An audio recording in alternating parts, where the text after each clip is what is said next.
yesterday morning on my way to Hattiesburg. I was talking to Don Weeder. He had called me the day before, but I was in Nashville on Thursday visiting. We have a school teacher up at our Huntsville school whose husband is in need of a liver transplant. He's at Vanderbilt Hospital, and so I went to see him and bring some encouragement from home conference. And so Don had missed me. So I called him when I was on my way over here, and I'll tell you why I came to Hattiesburg. But as I'm talking to Don, Don's like, you know, it's raining really hard outside. I'm staying in the house. Where are you? I said, well, Don, if we get cut off, I'm in the middle of the storm. There's lightning all around. It was like, I am so glad to be on 4 rubber wheels, but I didn't take any comfort in all the glass windows around me in my car. I didn't expect that, but there was an accident out on the interstate, and so my GPS, which I think somebody's programmed with never take him the same way twice software, rerouted me, and you know, I get to see some beautiful parts of Alabama that I never knew existed, and I'm betting there's a lot of people that didn't know parts of this existed. But here, I've been here several times before, and yes, you have found the secret to our coming and visiting is an invitation. That's what it takes. Right now, I'm counting this as a Mississippi trip for me as well, since I went yesterday to Mississippi because our HR director is on vacation through this next Thursday in Canada, and I said, I will bite the bullet for this church district, and I came over and I pretended to be HR again and spent about 2.5 hours helping Pastor Kana fill out all the employment paperwork. He went on payroll Thursday. So he is now an officially paid pastor. If he rests too long, you just let me know. But I don't think that's going to be an issue. It was when I sat with him and his family, I felt I was sitting next to a race car that was kind of like an airport in the cell phone parking with the engine revving, waiting for somebody to give him the flag to get into the race. And we gave him that flag yesterday. So he is excited, and he will be here next Sabbath. He loves this district, and they kept talking and about they're looking forward to in the next year or so to buy a house. And from the conference viewpoint, we love pastors that buy a house because that means they intend to stick around for a while. And we like that. And that's speaking as a pastor who currently, though I'm not in church pastoral ministry at this point, still hold the record for the longest pastorship in a church district. And I was down in Fort Walton for over 15 years as their pastor. I turned down going to the conference office twice until the third time came and the Lord made it clear that the conference wasn't the one that was off. I was the one that was off in my thinking, because I always knew it was of the devil to go and work at the conference office. Nothing ever good happens at the conference office. And the hardest part of the conference office is there are no pews, no pulpit, and no baptistry pool. Those are the 3 most important things about the Seventh-day Adventist Church, isn't it? It's about the fellowship with one another, it's about the preaching and teaching of the Word, and it's about inviting people to be a part of God's family. And we don't have any of those 3 there.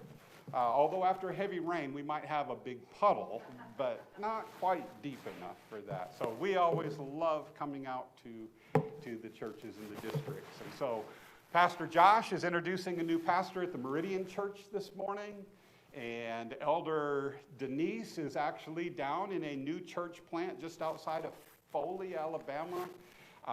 It's right down there in that area, Spanish, and so I get to be in your district. So this is fantastic. So you said something about cake or pie, didn't you, earlier? I texted her. She says I was welcome to her peace. I'm telling you, I did. Yes, my wife did not come with me only because of all the driving as far as me leaving on Friday. She had appointments she had on Friday, and I think I left. I left Thursday morning at 4:45 and got back at 8 that night. That was all I did, was the visit at the hospital in Tennessee. And then yesterday I left at 7:45 and got here and got back to Laurel, where I spent the night last night around 7 o'clock. So my wife would have if I didn't make that appointment. And I told her, I said, but it's important for me to get this pastor on payroll. Otherwise, it would have been July 1 would be the next date that you would do that. I said, no, we've got to get him on there. So I bit the bullet and left my wife home for you. So anyway, it is good. Did I leave anything out? Are we good to go? Everybody's happy? Okay, well, good. Because now I'm going to step on a few toes, if that's okay this morning. Okay, just let her go. All right. I get to see the Seventh-day Adventist Church from a unique position. And we all have different positions. I grew up as a preacher's kid. I was born in Michigan while my father was at Andrews University at the seminary. After his graduation, we moved to downtown Chicago, where I grew up the next 10 years. And then we moved over back to Michigan, where my father had by then become a church school planter and a builder. So they would send him to a church district that wanted a school, didn't have a school, but was ready to build the school. So during those years of my life, I moved approximately once every 2.5 years. So I stand here, having lived in Fort Walton Beach for 15 years. Montgomery, I moved once because we moved there and we rented because we had no clue where to live, rented for a year, and then got a place. But I'm here to tell you, we've moved probably, the last time my count is, I try not to keep that up there, is 51 times in my life. So I've moved a few times. The most I've ever moved in a year was 4 times in one calendar year. That was before I was married, because if I had been married, I would have been unmarried by the end of that year. So anyway. But you know what? I love the Seventh-day Adventist Church. I mean, it's the best thing going. And the understandings that we have in things. And one of the things that bothers me is sometimes how we tend to look at Bible teachings, Bible story, application. Sometimes when we see something, don't raise your hand. I'm going to ask a question. It is rhetorical. How many of us find it easier to make a Bible application to someone else's life than our own first? By the nodding of heads, the smiles on faces, and some of the audible laughter, then you are very much like me. When I see wrong, I know wrong. When I see it in others, it's a little fuzzy when I see it in myself. Sometimes it is very fuzzy when I see it in myself.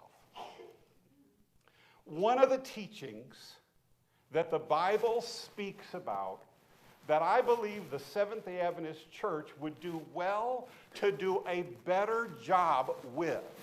Now, I'm going to pause right there because, again, I don't know who necessarily everybody is. There may be people in here that aren't Seventh-day Adventists, people that are, people that are new, people like Elsie who've been in it since, a long time. We don't know. But here's the thing. God has not tasked me with fixing the world. He hasn't even tasked me with fixing the Seventh-day Adventist Church in the world, nor even in the United States. The only authority he's even given me is over churches in Alabama, Mississippi, and the Panhandle of Florida. And even that's too many, so we put pastors in, and still that's not enough, so we have local church leaders.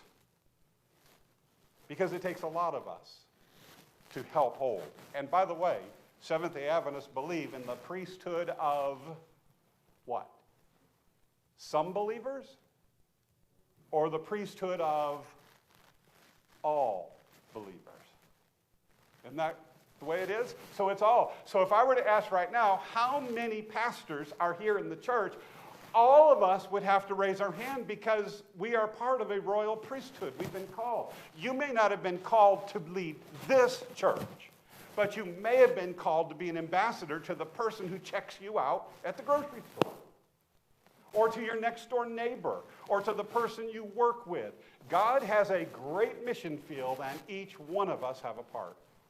In fact, I got to the place as a pastor where church members would come to me and they'd say, hey, pastor, I've got this person at my office that would like Bible studies.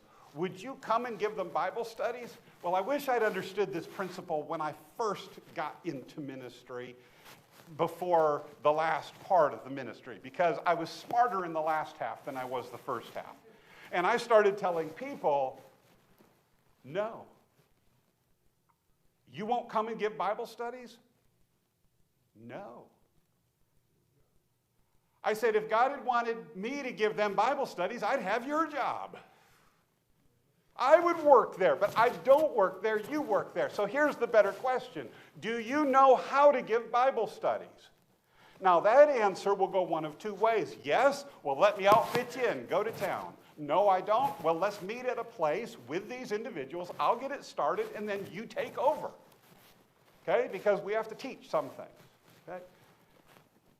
But each one of us has a circle of influence that is different from everyone else's. And one of the things that I think gets in the way, and here's where I'm going to hit the nail on the head, I think our church does a poor job with forgiveness.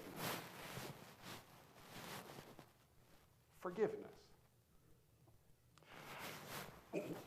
Rhetorical question and statement, so don't respond. But when I talk about forgiveness, I'll bet the majority of you and I, in our human nature, begin thinking about the people that should ask for our forgiveness first. Before I was focusing on what might I need to ask forgiveness for. Again, it's so easy to look and judge others first and move ourselves to second place. And I'll tell you, one of the devil's tools is there are 7+ billion people in the world. There's so many other people to judge and look and see if they hold the standard. In a lifetime, I may not have to get to me. Right? Just statistically, might not have to get to me. But I believe that it should start with me. And I think for you, it should start with you. And that's not a plural you, that's a singular you. Each one of us. And it doesn't matter whether you're 4 or 40 or 94 or 104. Forgiveness is an incredible conversation piece. It's an incredible gift. I call it a spiritual gift, but I have to kind of preamble it up there because people are like, I don't remember that listed in the spiritual gifts. You know what? The spiritual gifts are certain things, but that doesn't mean they're not the only gifts that are given to us that are of a spiritual nature. Okay? There's a lot. And in fact, this one's so big that it found its way into the Lord's Prayer. Forgive us our trespasses as we forgive others who trespass against us. Now, I liked it this morning. I don't often hear a lot of Greek and things like that in church, let alone Sabbath school, but I heard it this morning. And if you go back to the word as isn't just a simple little word, it's a comparison word. The implication is, God, forgive me to the same extent that I forgive others. Ooh, now we're all on thin ice, if there's any ice at all.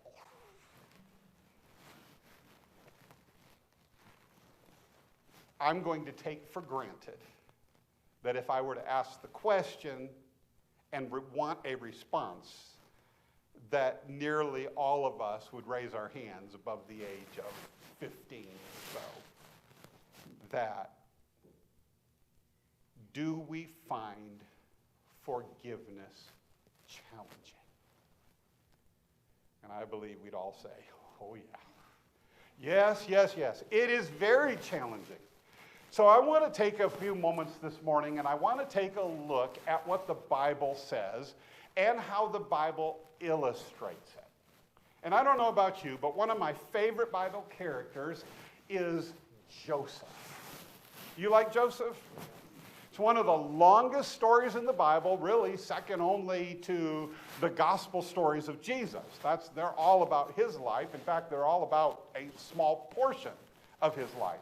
But Joseph, we find about chapter 35, 36 of Genesis, all the way through 50. It's one of the longest stories of a person's life we have. And so I invite you, because a good speaker, a good pastor, gives you homework. Right? Because when Jesus comes, you can't say, yes, but I believe the same way Pastor so-and-so taught it last week. Nobody gets into the kingdom on someone else's coattails, as they say. Each person gets in by a vibrant, living, daily relationship with Jesus Christ. And so you got to be in that relationship with him. So if you don't mind, I'm going to paraphrase the story. And for sake of time, I'm going to move pretty quick. But I don't like going quick. That's why I would love you to read through the story itself. It won't take you that long. But I believe that we read the Bible too fast. You can read the story of David and Goliath in that chapter.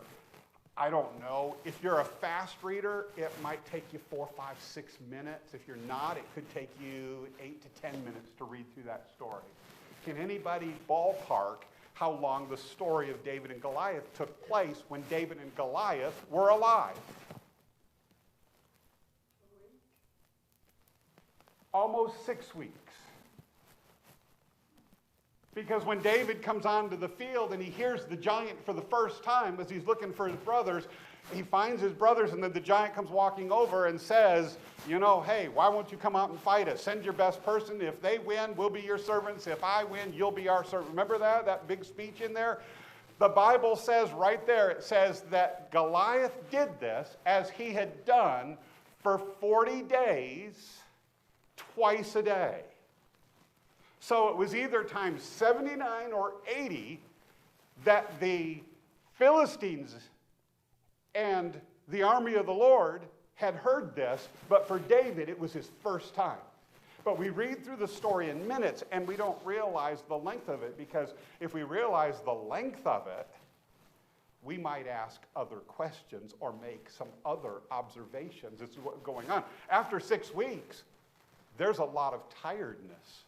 There's a lot of negativity. It just starts wiping you out. You start becoming discouraged, and it builds. But the story we're looking at here, it has taken not weeks, but years to take place. And like a Hollywood camera, we're going to go in and we're going to pull in and pull back on just a couple of scenes in the life of Joseph. Because we're going to be looking at the topic of forgiveness in his life. Now, I don't know about you, but when I get to heaven, coming over here, because this will be the story and timeline for his life, but can you imagine what it must have been like growing up in the house with Joseph? He was a pain as a kid. I'm telling you, I'm not the one just saying that. How would you feel if you were sitting at the table as one of the 10 brothers, you're in your work clothes because you've already been out prior to breakfast to feed the sheep and get everything taken care of, and then the breakfast bell rings and they come inside, and as they're sitting down there eating, because now they have to take the sheep out there, Joseph comes out in his pajamas. Oh, man, what a great night. You all have a good night? Oh, yeah, that's how to win friends and influence people, right there. And then on some days he'd be like, oh, you won't believe this, guys. I had a dream. I had a dream that someday you would bow down to me. Whoa. Again, you're not winning over people, and these you're related to. They have extra reason to hold on to you, but you're quickly severing those ties. We know that life got so bad for Joseph's brother that at some point in time they find themselves out in the fields with, I don't know how many of them out of the 10 brothers, I'm guessing there was at least 7 or 8 that were there, because the older brother, he was off with another brother doing whatever, maybe looking for the next pasture land. But they're sitting there and they start discussing Joseph. And in my picture, okay, this is not biblical, but my picture, I create, when I read the Bible, I create a movie in my brain for what I see. As the Bible gives me words, I turn into pictures. And so I can picture they're out there playing, having fun, but all of a sudden in the distance, they see somebody, and as they get looking, they see, oh yeah, you can't miss that coat of many colors from a mile away. I mean, that's the brother. So they're sitting there talking, well, what could we do with this? I mean, out of all the brothers we could have had, this is the one. You know? But eventually their conversation, as he's getting closer, which when they saw him, by the way, if you've ever been to Israel, on foot, they could have seen him, and he could have easily been 2 hours away or more. And it was just, so they had loads of time. You can do a good committee in less than 2 hours. You know? And so they're discussing things.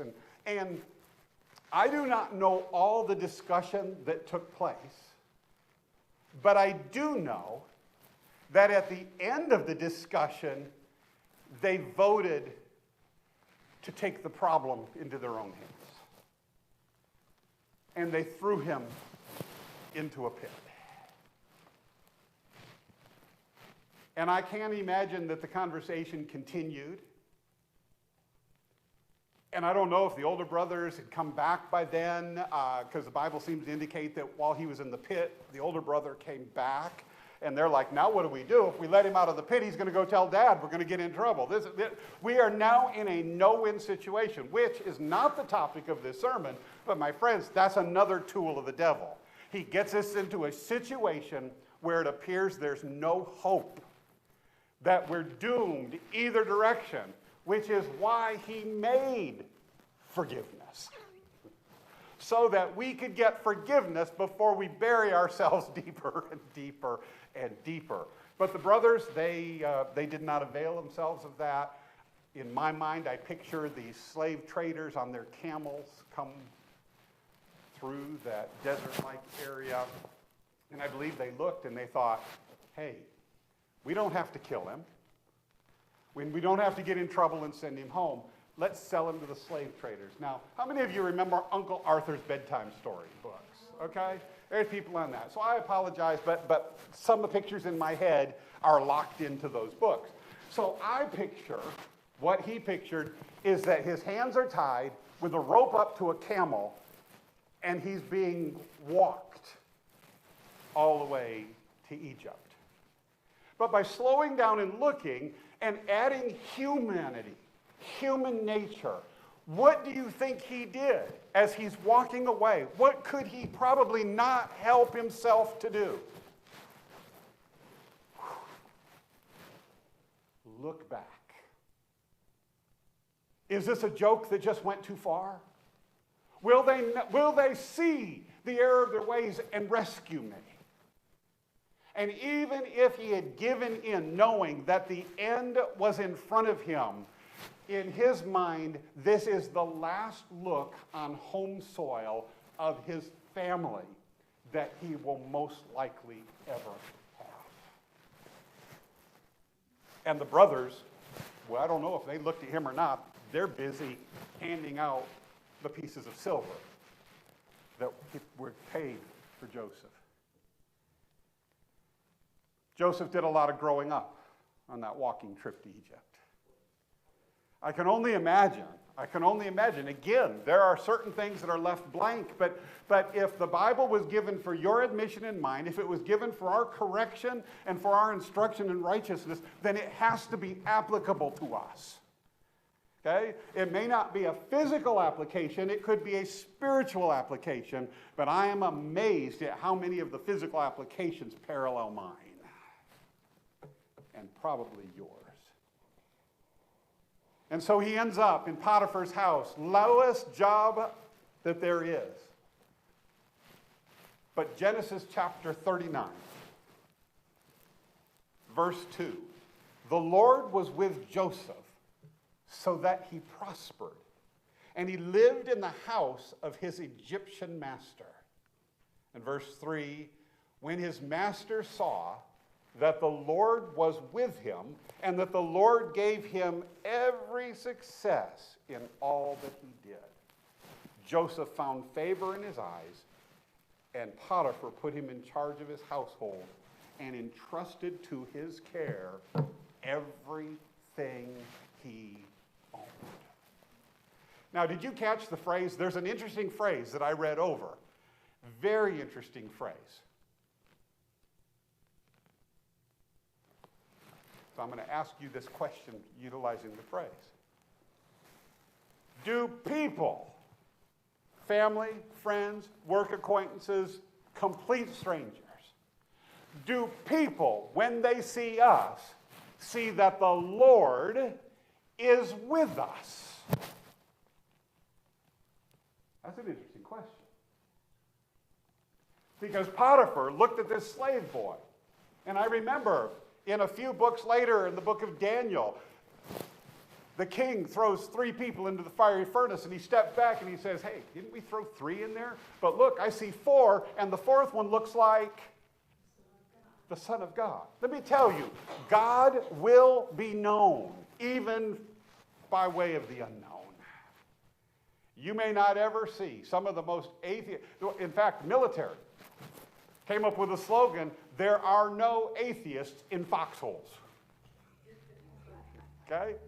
No atheists in foxholes. Why? Because there are some things in life that will drive you to a strength greater than your own. And that to us is Jesus Christ. And what a privilege we have of not having to find him, but already being part of his family. And so anyway, now that Joseph has been raised, now he goes through the little temptation of Potiphar's wife. And he passes that temptation, except Egyptian law requires his death.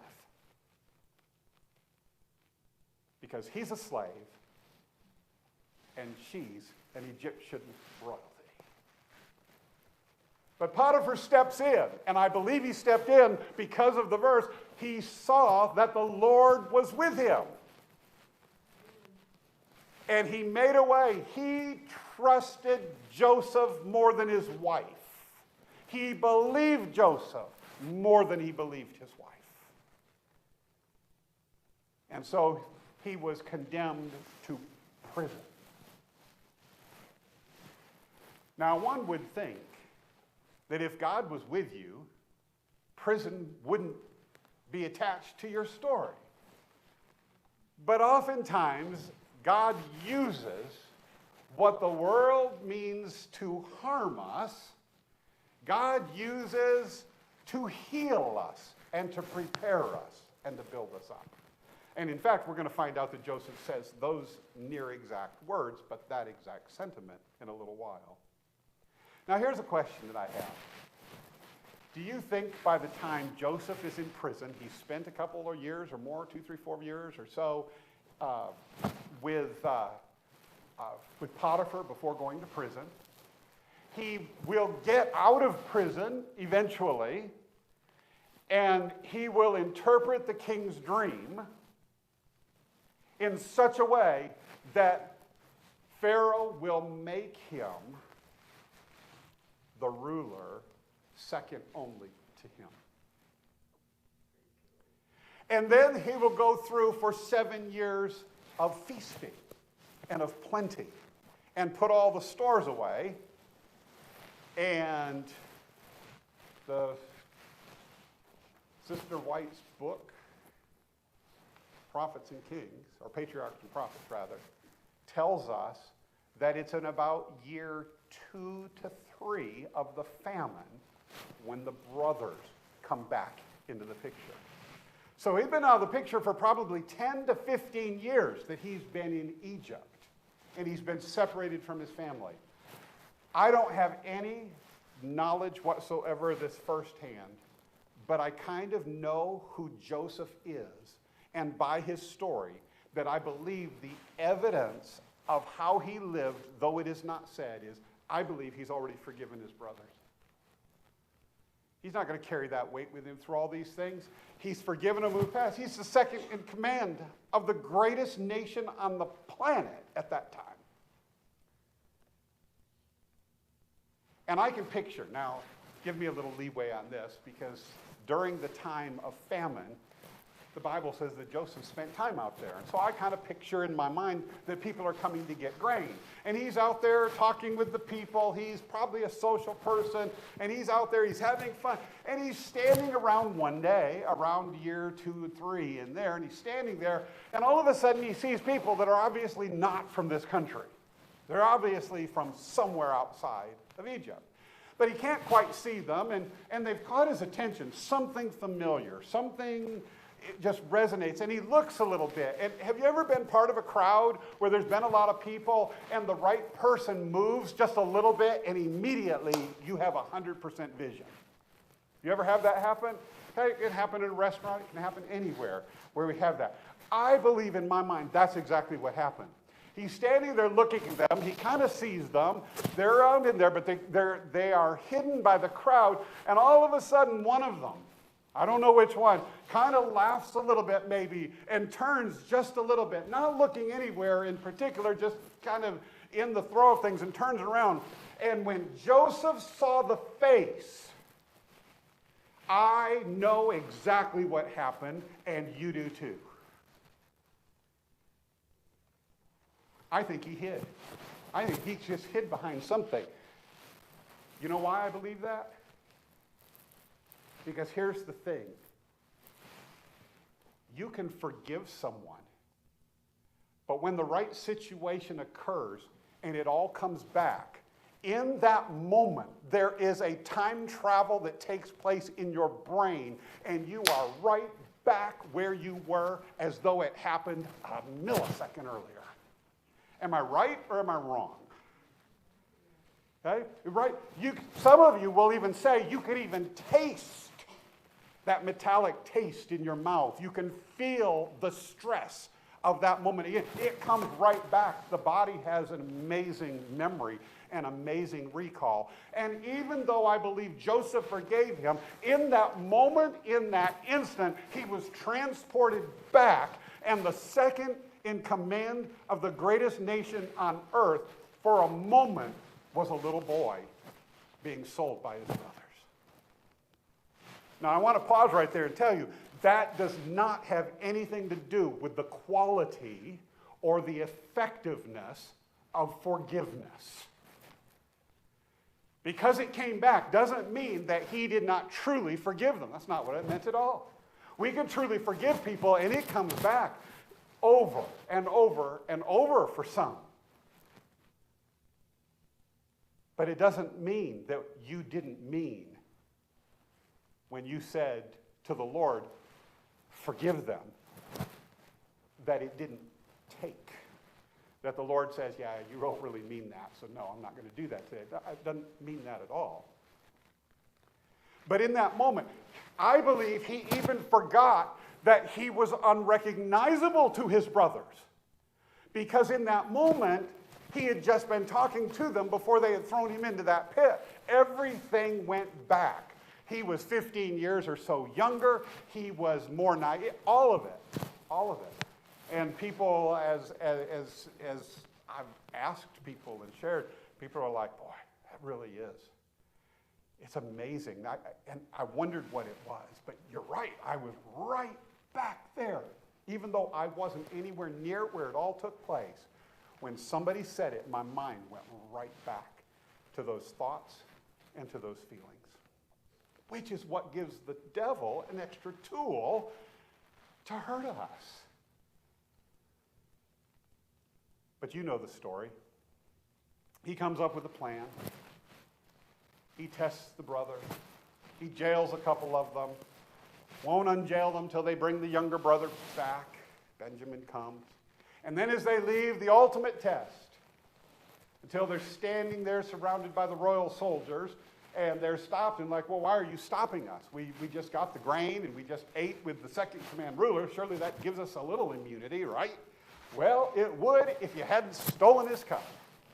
Oh, none of us stole his cup. Well, I tell you what we're going to do. We're going to start with the bags and go around, and we're going to cut them open. And I can imagine the older brother who did the talking probably looked at them, as the Bible says, and said to them, you know what? We are so sure we didn't take these things that if you find this in whoever's bag it is, they will become a slave to you forever. And can you imagine, out of the 11 brothers that are there, as they start with the oldest brother, 1 out of 11, 2 out of 11, 3 out of 11, 5 out of 11, 8 out of 11, 10 out of 11, they were probably pretty bolstered in their faith that we are about to be back on the road, boys. We're about to get for home. And then they take and they slash that knife on the last bag of Benjamin's sack. And as the grain pours out, they're probably starting to get ready to go when all of a sudden a metallic sound hits. And in a moment, their lives forever changed. Nothing had happened, but they knew what would happen. And immediately, each one of the brothers offered to the soldiers their lives in place of Benjamin's. The soldiers had orders, so they brought Benjamin back. Not to prison, but to Joseph's house. Place they'd been many times. And as they walk in there,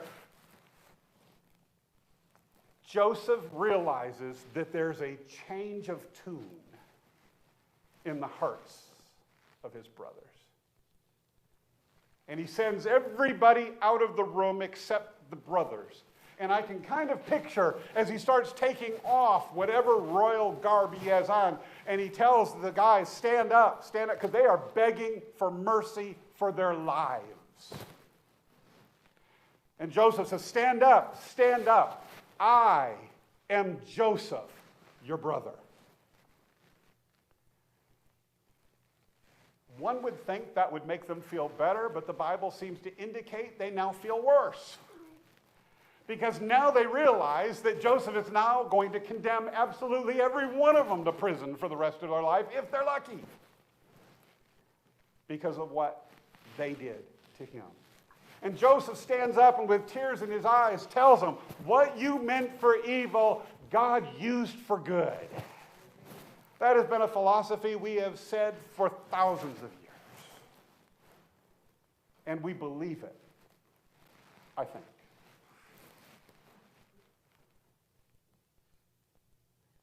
There's a party that day in the palace, such as never before. Joseph ends up before the Pharaoh and says, my dad is alive. Can I go and bring my father and family home? And Pharaoh says something to the effects of, no, you can't. We're in the middle of a famine here, and you are too important to us. But here's what I'm going to do. We're going to send a whole regiment to go and bring all of your family back. And remember this property, we've been saving the absolute largest and best piece of property we have. I am today giving it to you and your family to live. And I can picture the day when one of the soldiers said, hey, the messenger just came. They're a half a day out. They'll be here this afternoon. And when he could see those runners, I believe Joseph forgot who he was in the moment. Because in that moment when he knew he was going to see his father, he was no longer second in command of the most powerful empire on the planet at that time. He was a little boy looking for his father. And I believe he took everything off that would slow him down. And I'm betting that his Secret Service had the time of their lives trying to keep up with him as he headed over those hills and he lands on his father, head on chest, to hug a father he knew in his heart would probably never see again. I would be interested to know how the story goes someday when we hear of what those brothers' daily life was like for all those many years. They had to repeat the lie to Dad every single day, whether in words or just by action. When Dad would have a bad day, as people who've lost someone do, it's a bad day, I'm missing Joseph more than ever. Dad, yeah, we're so sorry. We're so sorry. You know, someday when Jesus comes, you'll see him again. I don't know what they said, but whatever they said, they were lying. Even though it was biblical truth, the context was wrong, because maybe in their minds they didn't know if Joseph was alive anymore. They didn't know. But now all of a sudden, here's Joseph, here's Dad, here's the brothers. And regardless of whatever had been said, the total truth is now open, wide open for the world to see. And I believe that Joseph forgave his brothers yet again.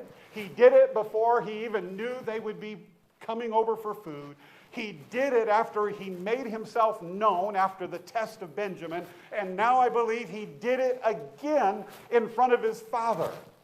But just a few short chapters later, in Genesis chapter 50, about 13 years or so have passed when Dad dies. And the first thing the brothers do is pen a letter and send it by messenger to Joseph with the message that Dad has died, and the last message that he had for you was to take mercy on us for what we did to you all those years ago. I mentioned to you that when we ask forgiveness, and we truly mean it in our heart, or we have been forgiven, or we've offered forgiveness and forgiven others, that even though it comes back in that circle, and it comes back to us, and we are immediately transported back in time, we're only transported for a brief time. Then our mind catches up.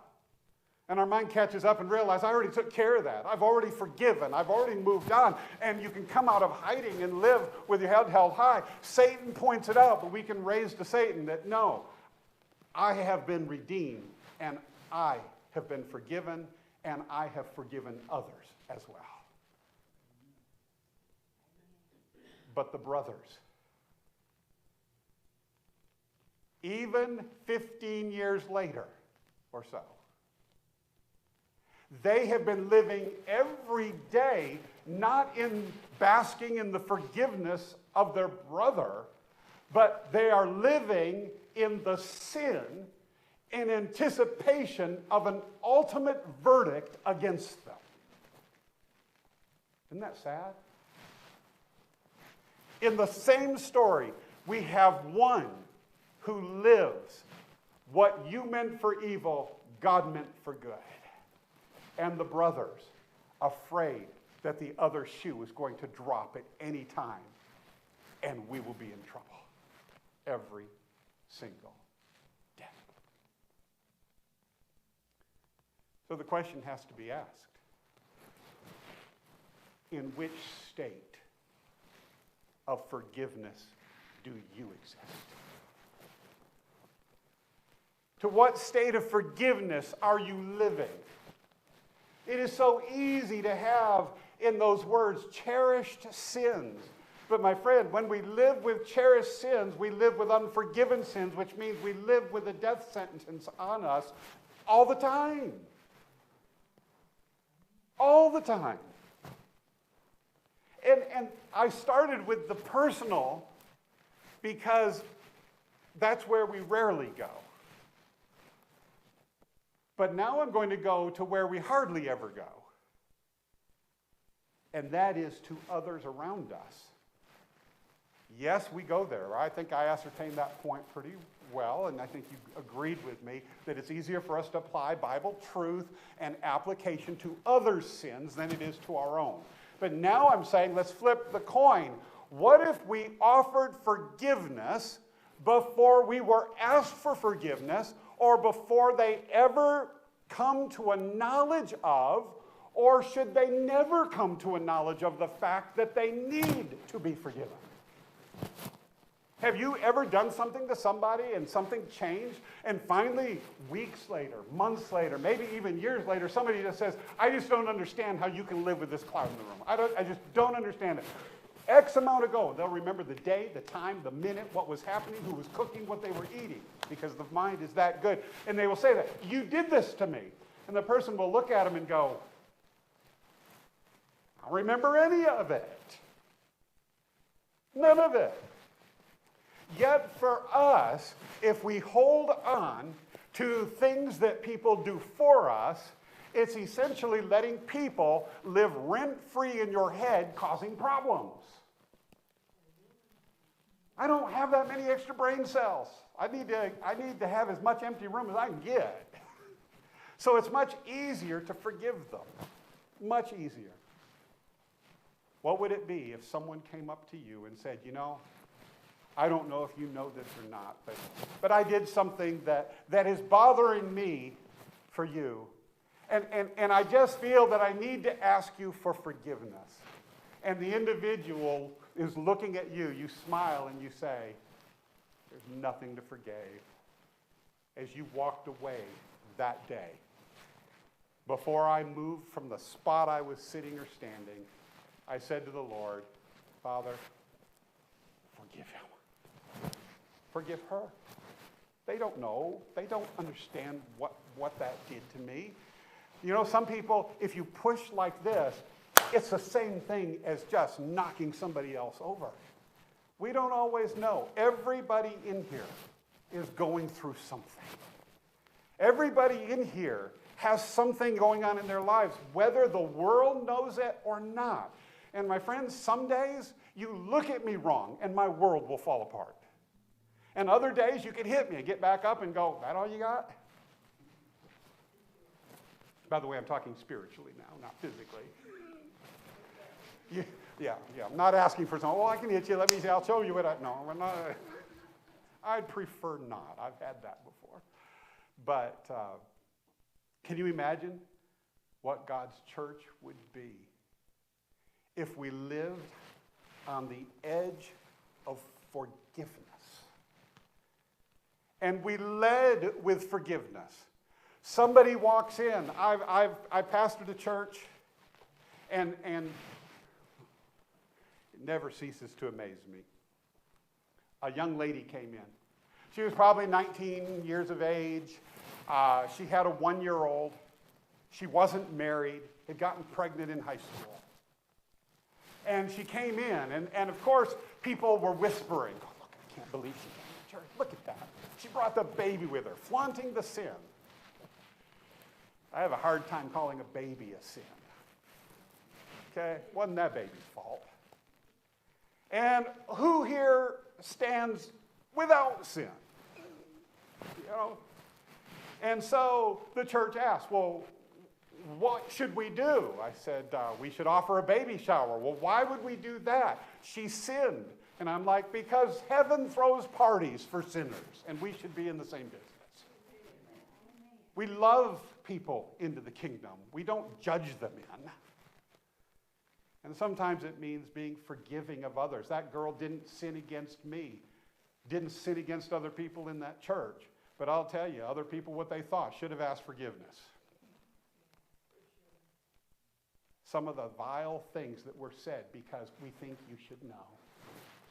My friends, she needs to know Jesus.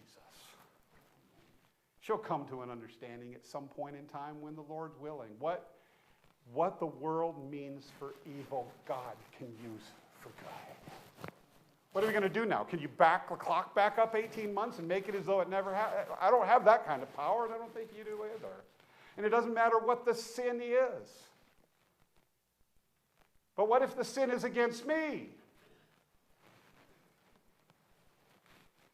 Well, You want them living rent-free in your head? Or is it just as easy to say, you know what, I would hope that they would forgive me as easily as I'm going to forgive them. Father, forgive me to the same extent that you forgive me. The story of Joseph is an incredible story. You're either going to live like him or you're going to live like his brothers, which I don't think is a life at all. Their entire life they lived afraid. We have life and life more abundant because we live in Christ and we live for Christ and we have the ability to share Christ for the world. May God give you a deeper understanding of forgiveness so that someday when someone walks up to you, you can say, you can hold it right there.